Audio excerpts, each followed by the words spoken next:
Prime Minister Narendra Modi returned earlier on Thursday from a five-nation visit that included two African countries, Ghana and Namibia, apart from traveling to Trinidad and Tobago, Argentina, and Brazil.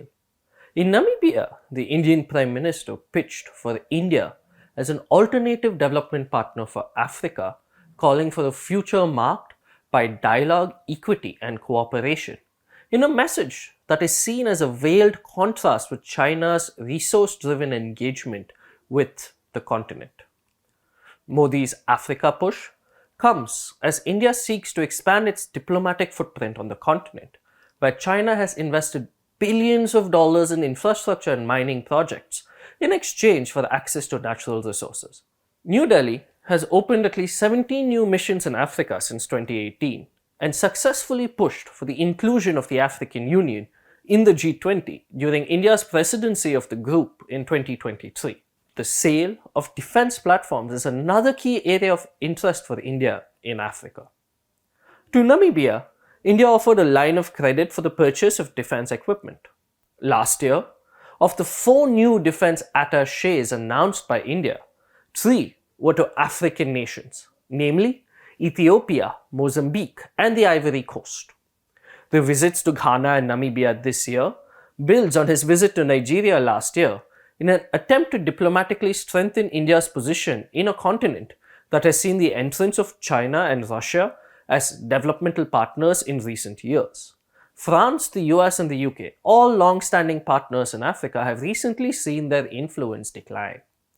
While Modi did not mention China in his speech, the specter of Beijing's reach in Africa hangs over Indian diplomacy in the continent.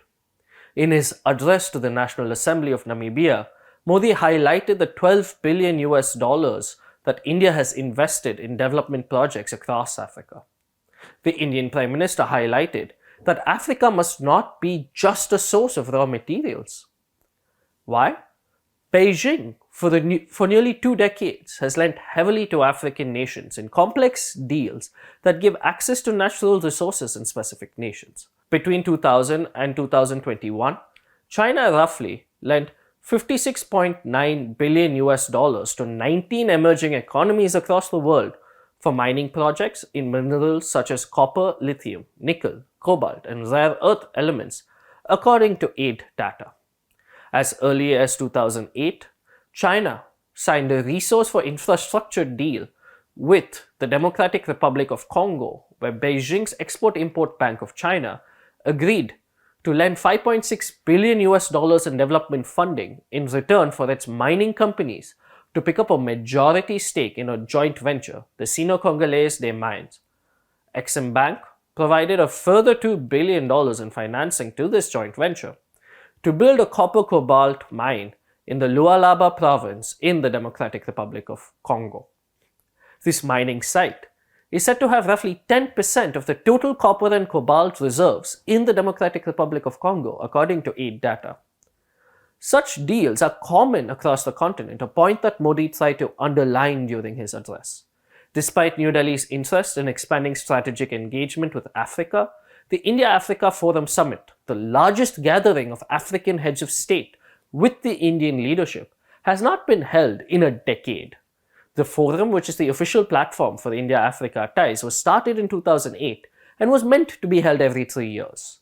The previous UPA government held 2 such forums during its tenure. China, on the other hand, has held 9 multilateral summits with African leaders since 2000.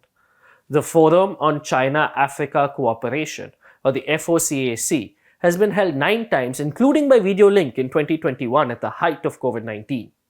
During the 2024 summit, China pledged $50 billion in aid to Africa over the next 3 years. Of the 53 African delegations that attended the last summit in China, 36 were led by heads of states or prime ministers. That is all from me today. For more such news and analysis, subscribe below.